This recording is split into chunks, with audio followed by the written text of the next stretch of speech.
Okay, we're going to be talking about securing cloud applications and then really in parentheses and their credentials, because the big idea here is that we're moving stuff to the cloud, but really security has not kept up. So we're going to see what kind of techniques and what kind of problems we're encountering and what kind of things we can do to prevent it. So about me, as soon as I get the next slide. I'm Srdjan Grubor. I work for CyberArk R&D for their next-gen identity stuff. Pretty much the idea is I'm working on the same stuff that I'm going to be talking about here. Nothing special. I have a book out, Deployment with Docker. Don't buy it. It's 2 years old. That's 2 lifetimes ago practically in our world, so don't waste your time or money. But if you have like a packet subscription, feel free to peruse. Docker Certified Associate, also 2 years ago, not worth anything, but you can, you can find me down there at the links below. All right, so why should we care? Like why are we here? We're not here to really change the world, like every product out there is trying to do. Like, oh, we're changing the world. No, we're trying to make sure that your data is safe, that you don't get a call on Saturday at 2 a.m. to make sure that your applications keep running and they keep running safe, both for you and for your employer who pays you to actually work. But the primary thing is around the whole containerization world is that organizations are adopting this stuff like it's some kind of illicit drug. They just want more of it. Like, oh, containers, give me more containers. But really what they're doing is they're putting VMs into containers and pretending like, oh, it's all fine. Like there's no change in how they behave, how they construct things. It's pretty much toss everything into a container and say on a slide somewhere to some CEO, oh yeah, we have containers. That's not the way that you should think about this. That's not the way they should think about this. And you're the ones, I'm guessing most of your developers, are how you should present those ideas to your higher-ups. But the thing here is that organizations who adopt this workflow of containers, CI/CD, all of that fun stuff that's popular nowadays, you have to be careful how you use it, otherwise you will get breached. It's really not a question of if, but when. Because there's maybe 10, 20, 30 developers working on whatever you're working on, but there's hundreds, thousands of hackers that want to make money off of your CPU processing power to mine Bitcoin or from your data, selling it on darknet and whatnot. All right, so the first thing I got to cover is security, like the idea of security. There are two kind of camps in this, and both have valid concerns. On one side, you have people that are developing software, they have deadlines, they have features to ship, they need their stuff out, they need to be like in the client's hands, and the CEO and manager is on their case to get this done, and security is getting in the way. Like there's no question about it. The more security you have, the more it's gonna get into your way of actually doing stuff. On the other hand, if you don't have enough security, all your work eventually is going to kick you in the butt. Some hacker is going to get in there, they're going to mine Bitcoin, they're going to spawn up some VMs in AWS, pretty much rack up hundreds of thousands of dollars in terms of bills for your AWS or Google Cloud. So we have to balance these things out. But the main idea here is, I don't care what you have, how you built it, there is no perfectly secure system. You can say that you've implemented all of the STIGs for secure systems that the government tell you. You can have certificates, custom CAs, you can have all of this kind of stuff, but in reality, there's always some cat and mouse game that will beat you. There's Rowhammer that'll change memory location of parallel processes. Intel has their ME platform, and AMD has PSP, I think. Pretty much a different processor running next to your real processor that can change whatever the hell it wants. Your phone has a baseband processor that does its own thing that can be rewritten at any point. Long story short, I don't want to get into it, you will never really be secure. You have to live with that. You cannot say to somebody, your stuff is secure. You can only give them a reasonable expectation that it will be secure for this period of time with these attack vectors out against this particular number of hackers that are really trying to get into whatever you have. Again, I really want to stress this point. There is really no fully secure system. And the only secure system is the one that's turned off and buried somewhere in the Nevada desert, possibly bombed to all hell. Like, you can't have a really secure system that's perfect. But what do you want versus what do you need? That's also another issue. Just like the developers want some level of capability to do their stuff unimpeded, the security people want all kinds of stuff. I've met plenty of security people that are like, oh, just do all the things. That's a ridiculously bad approach. Not to say that it's something that you shouldn't consider, but it all depends on your business. The way to consider it is really, you're building a bridge. That's your security. All you have to make sure is nobody falls into the river of hackers, I guess. I don't know how else to explain it. But the idea is not to build the strongest bridge in the world that will never fail. It's to build it with the least amount of material to last as long as it can against all of the risks that are involved with that particular structure. So, you need to consider, what are my chances of getting breached? If you're mom and pop antique shop in the middle of Iowa, you know, you probably don't have to worry about security too much. If you're the DoD, if you're SpaceX, if pretty much any of those companies that have high-value stuff, you have to be a little more careful because more money can be made on it. Think of the more money that it can be made of as increase in chances of you being a target. On the other side, like I was talking about the developers really not wanting to have something in their way, is you have to also consider the friction of use. How tough it is actually to interact with this security that you have. Because if it's really, really tough, it's useless. You're hampering yourself. You're hamstringing yourself. And if you have more security than you're going to ever need, you're wasting your time, somebody else's time, company's time, everybody else in the process's time. And that's where the overhead comes in. The overhead can be incredibly high for some of the most mundane little things that you have to do over and over again, if it increases security. So just like a little quick thing, obviously a completely contrived example. Let's say you have 15 developers, average wage is about $51 an hour. Let's say you have this portal that you have to log in quite often, and you have to do it 10 times a day. You've added this two-factor authentication that takes, on average, 3 minutes. Maybe that's a little too long, but let's say you have this, and you have to do it like every day. You have to think that this is going to cost your organization or your group, your team, maybe even just yourself, 2,000 hours of wasted time. That is $100,000 a year that you can, in theory, get okay, maybe a subpar security guy or girl, whoever.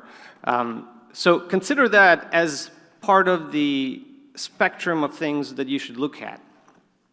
It's not always just add more security and everything will be fine. Like, the balances are much more subtle than that. Again, two-factor authentication is awesome. I'm not saying not to use two-factor authentication. I'm just saying look at the cost. If your company gets breached, is $100,000 a good deal to pay over a couple of years? In general, it is, but it's something that you should keep in mind. But the bottom line is that you have to have a security setup that's warranted, that is appropriate to your system, that is seamless, that adds multiple layers, If anybody tells you that you should only have one layer, if somebody gets through it, you should be fine, you should really consider if they're somebody you want to trust. I've seen a lot of clusters have external parameter network defenses, and inside there's nothing. It's all HTTP, it's all localhost, everything is trusted inside. That is a really bad approach to take. You need layers. You also want it to be automated and follow principles of least privilege. You don't want something to have more rights than it needs to. It's usually easy to do that. It's easy to make something just give it admin rights, right? That's the wrong way to approach it. It'll bite you in the rear much later on. You don't want to do that generally. All right, so where do containers come into this whole thing? They add, really they were designed to ease deployment. It was the, it works in dev kind of situation, but they add a lot of security. They add this extra layer of indirection to everything. They're relatively low friction. They can be, to some extent, be composable. They're portable, scalable. Even now, there's talk about them being reproducible. So if you build it somewhere, you can verify that it's the same one that you expected. But they're not VMs. VMs are much more secure because they rely on hypervisors. It's a much lower abstract. But they are much more, the containers are much more secure than what we had before. It's that extra layer that a hacker would, in theory, have to go through. All right, so what do you get out of the box? Everybody knows about C groups and namespaces. If you don't, they pretty much limit and isolate resources that the container that's running has. So it will limit the CPU, it will limit the RAM, it will limit the network connection. It will isolate the file system. But one of the few things that is not on here is that namespaces for user IDs are generally still not there yet, which means they're there for convenience that hasn't been implemented yet very well. What that means is a root user, user ID 0, in a container is a user ID 0 in the host. So if you can escape out of the container, you are root on the box. Same thing if you're using a user ID of, I don't know, 1001, which is the general, I guess, most Linux machines. First user is 1001. If your container runs at user 1001, you escape out of the kernel little sandbox, you are 1001 user on the host. So user namespaces is something to be careful of here. But generally, things are isolated and restricted, which adds that extra layer. You have a single process runner. You're not running multiple processes in there. There's exceptions here and there. Sometimes you have to run multiple processes in a container. You shouldn't generally unless, it's kind of like rolling your own crypto. You don't want to do it generally. But it makes sure that you don't have other rogue processes just running around. If that main process dies, container ends. And it's all protected by the host kernel, so you don't have to worry about the OS of the container being out of date, as long as your host kernel is up to date.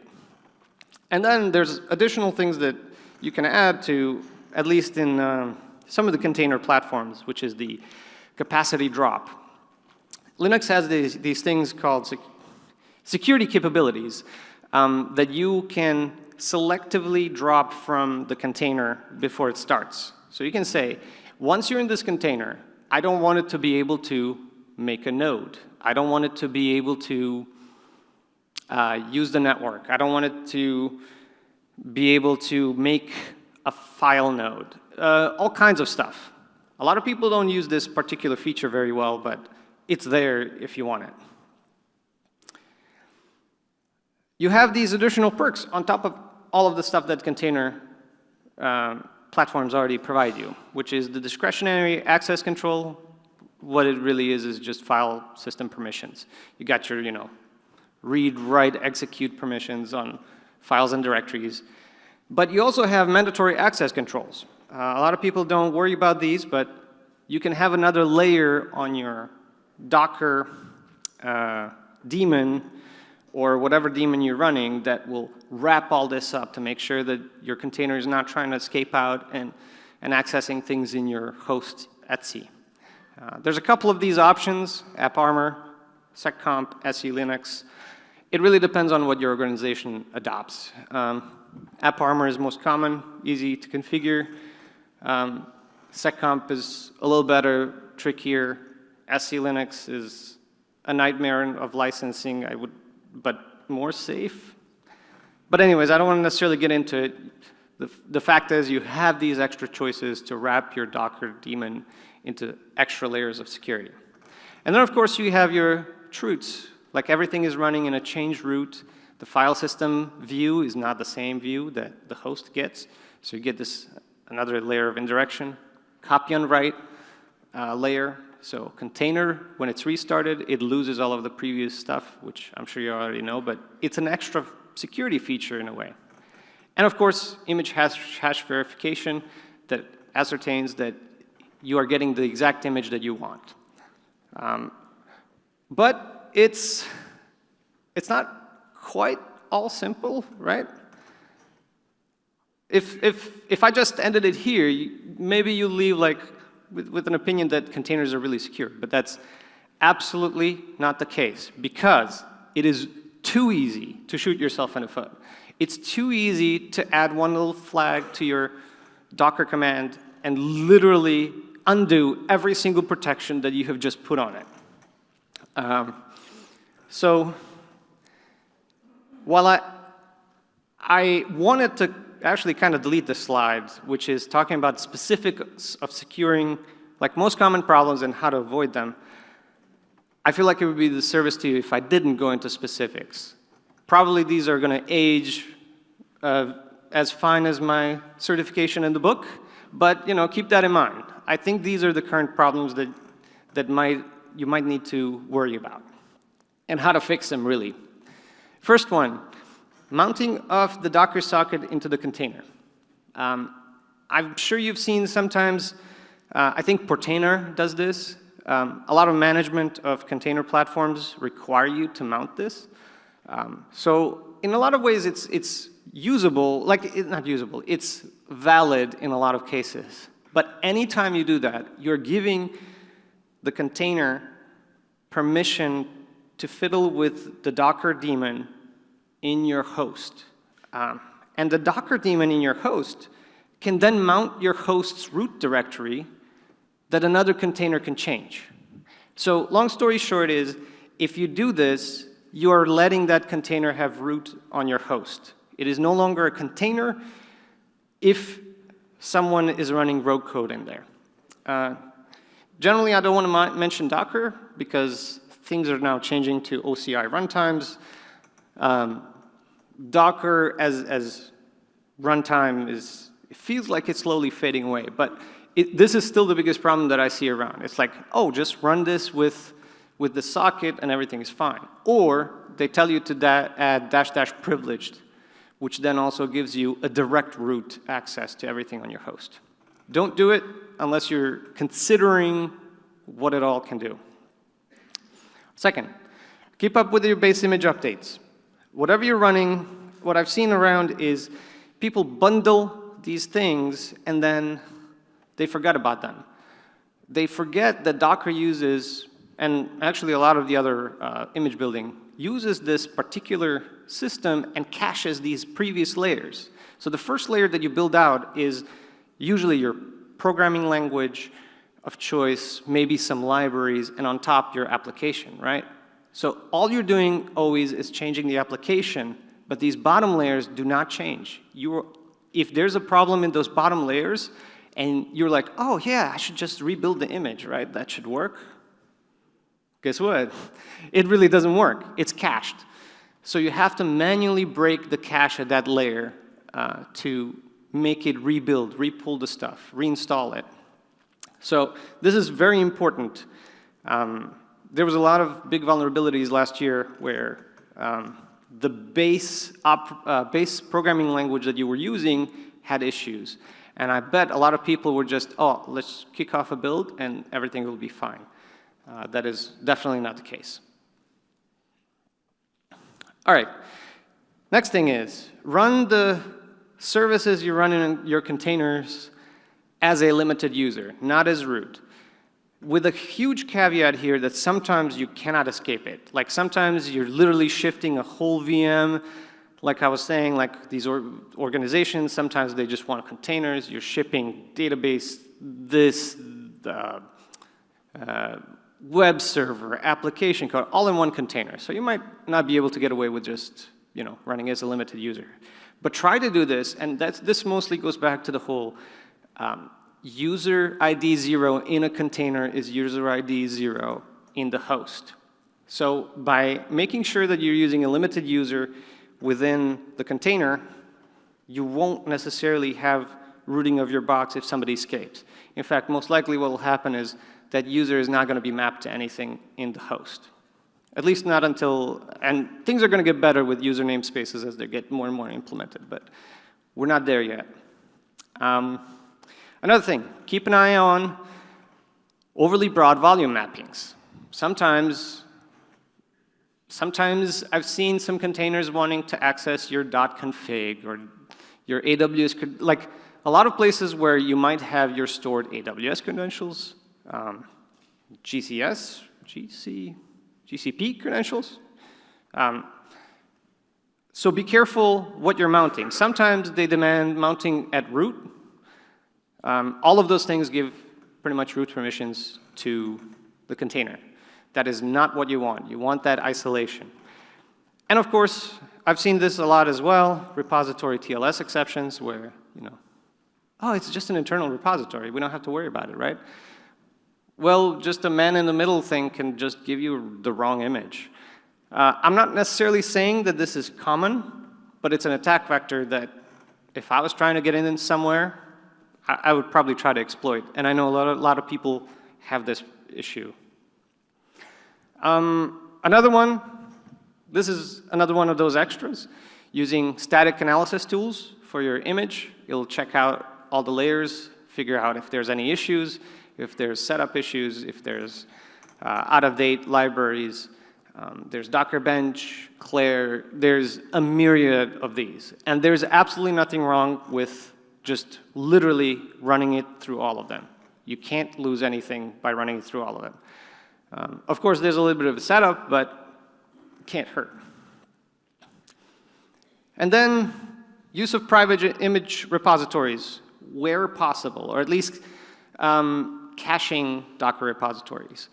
Currently, when you pull your Alpine image, your Ubuntu image, your Debian stretch image, whatever the hell you're pulling from Docker Hub, those are based on tags, right?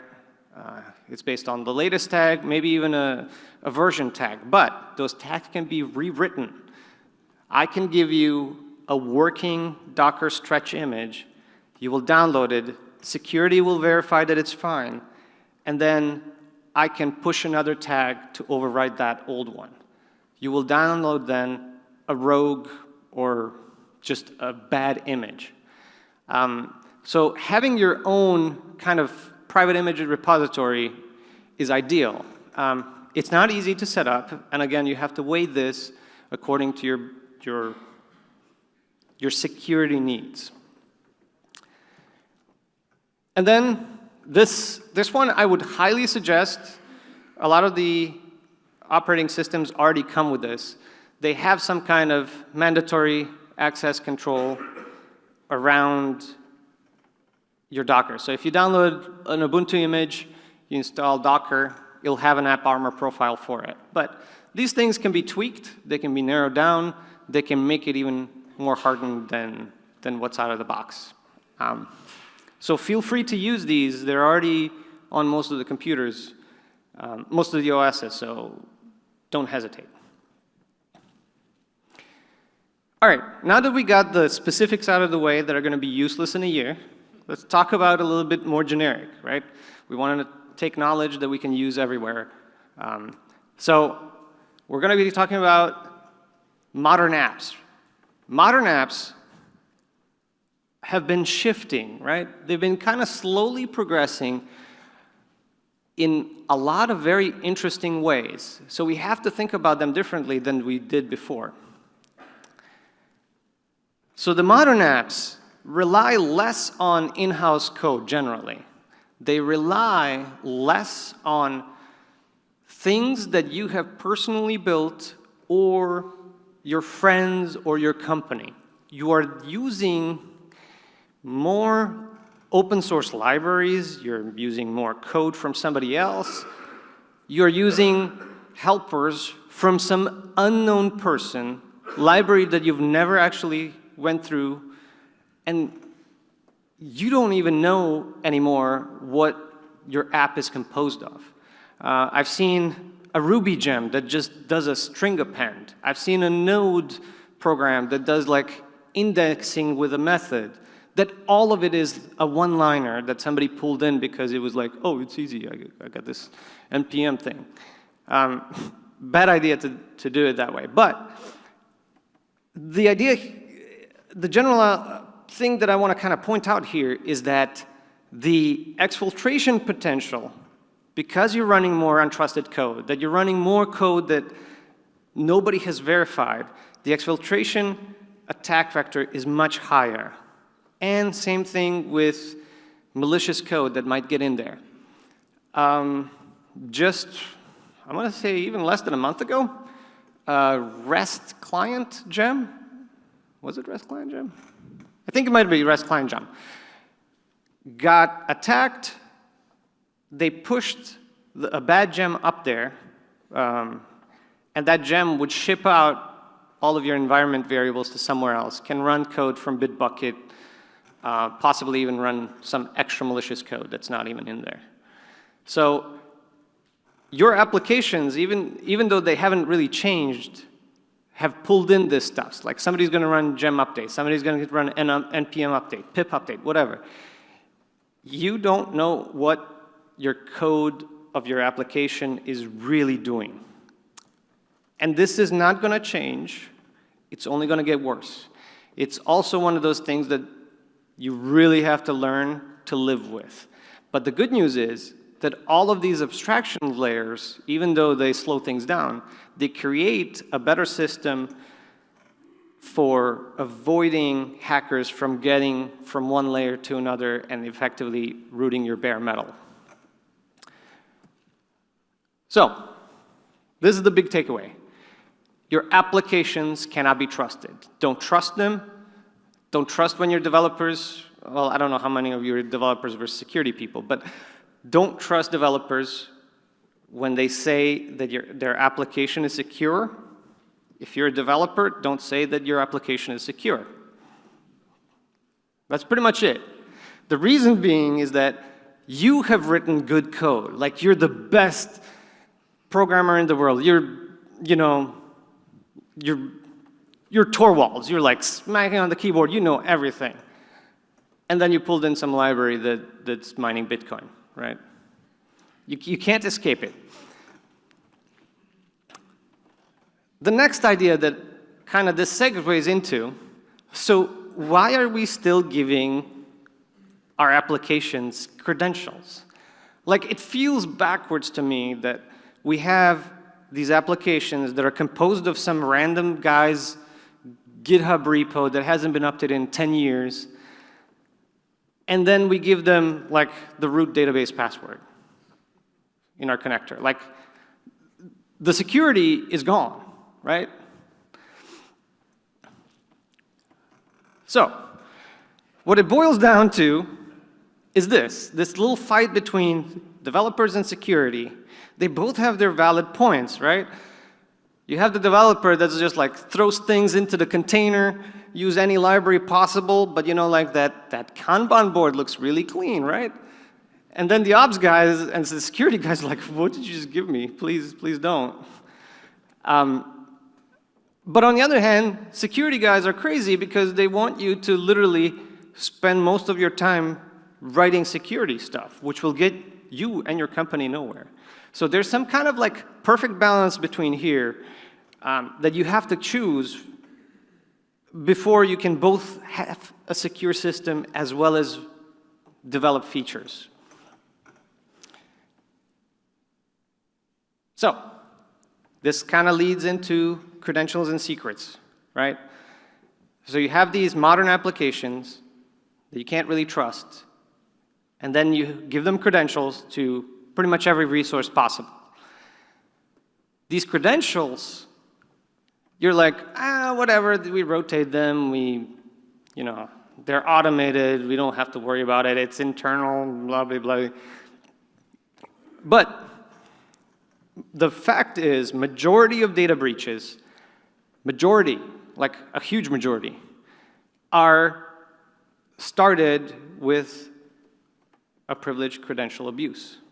Now, sometimes, we're talking about like a disgruntled employee, but not always. These credentials have a kind of like a proliferation thing. Most people's kind of cloud systems don't really rotate passwords. They don't change them. They stay stagnant.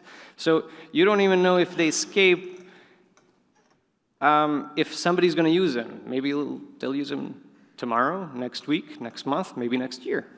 And then it's going to be harder for you to track them.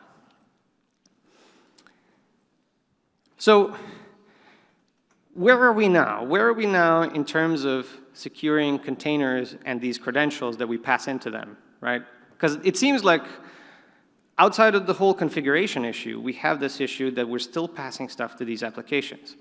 We need to secure them. And what we've been doing is, first we were doing hard-coded credentials, right? That's fine 20 years ago. And then we were using environment variables, and we're still using environment variables, because that's what the 12-factor app thing tells us to, right? But because it's so easily fetched and looked at, a lot of the supply chain attacks are targeting these exact things. That REST client gem that I talked about, it dumped the environment variables from the process table, shipped it off somewhere else. Well, guess who that affects most? It's not somebody, running a bare metal thing. It's not somebody, running stuff on their computer. It's affecting most containerized applications, because that's how generally it seems like we pass things to these applications. But the problem is it's so easy for the attacker to just insert malicious code that just dumps out the environment table, ships it off to somewhere else. So that is something that I would like to see gone. I'm not saying that it's necessarily awful, but it's a very, very weak point of every orchestration and cloud system that I've seen around. It seems like we just do it quite a bit. A little bit more of a step forward would be using a volume mount, because then, the malicious code would have to figure out which variables do I need to parse out, maybe even which file to ship it off before. So it adds extra hurdle. And then you can also have secrets encryption, both in memory and on disk. That adds extra layers of difficulties. But it's tricky, right? Because all of these extra things you're adding, but in the end, you're adding these layers for an app that you don't trust. So the idea here is that you're putting workarounds. You're not really fixing the issue. And of course, all of this, there's not a lot of audit trailing, right?